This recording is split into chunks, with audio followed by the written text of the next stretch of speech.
Welcome to week 2. In this week we will address vowels in English pronunciation.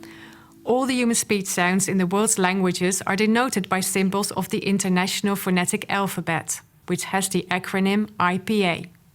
You see it here behind me. By using standardized IPA symbols, we know what sound is referred to when communicating about a sound that we do not know.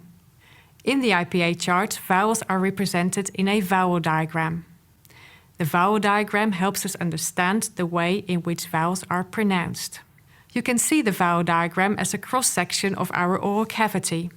The left-hand side is the front of our mouth, where we have more space, and the right-hand side the back. The articulation of vowels can be described in terms of 3 parameters.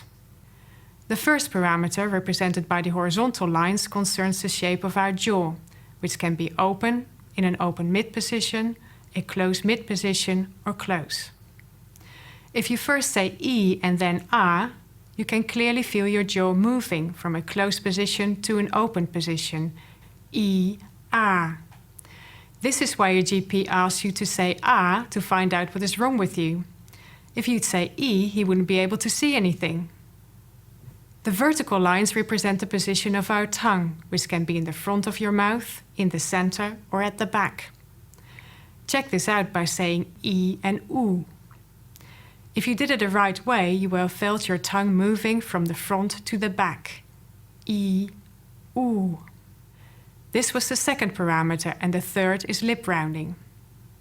Whenever 2 vowels stand next to one another, for instance A and O, the left one is unrounded, A, and the right one rounded, O. Of course, English has less vowels than this general IPA chart for all the languages in the world. Here is a vowel diagram that shows the vowels that we find in standard British English.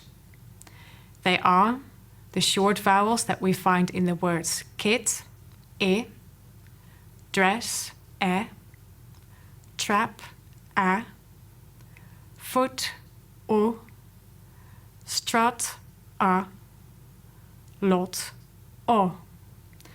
And the central short vowel that has been given the name schwa and is typically found in unstressed syllables as in about, a. Not all English varieties have the same set of vowels. For example, American English speakers use a short palm vowel in lot words and say lat, gat, zak.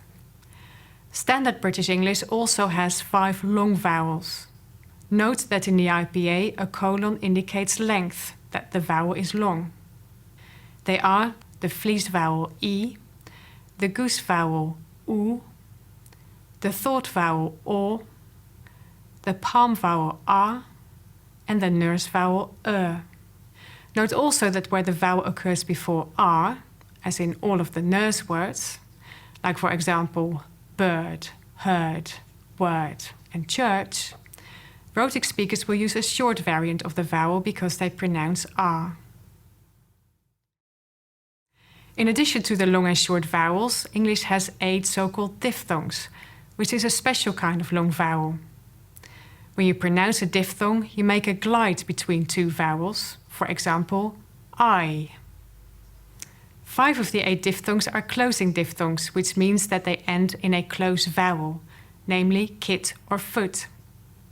We find them in the words face, a, price, I, choice, oi, mouth, ow, and goat, o. The remaining 3 diphthongs are centering diphthongs. The second vowel is the central vowel schwa. They are near, ear, square, air, and cure, oor. Varieties of English may also differ in respect of these diphthongs. For example, only non-Rhotic speakers have centering diphthongs. Note that they occur in words written with a final R, which non-Rhotic speakers do not pronounce. Instead, they pronounce the second schwa vowel in the diphthong. Another example is that many contemporary speakers appear to have lost the cure diphthong, oor, and use the long thought vowel or instead. They say, for example, cure, pour, sure, instead of cure, pour, and sure, which is an older form. Finally, American English speakers have a slightly different pronunciation of the goat vowel. They use a somewhat closer starting vowel and say goat, O, rather than goat, O. We find a whole lot of variation in the pronunciation of vowels among speakers of English. One of the reasons for the variation is that speakers who do not have a particular English vowel in their inventory will use another vowel from their native language or dialect. Let's listen, for example, to the range of different ways in which speakers may pronounce the vowel in the word dance, dance, dance, dance, dance, dance, dance, dance. Variation is a natural property of spoken English, and therefore it's perfectly fine to have your own accent. The only thing is that you should be aware of vowel features that influence your intelligibility. So, this week we will have the following program for you. You will learn which English vowels bear on intelligibility. You will practice English vowels. And you will reflect on the progress that you've made.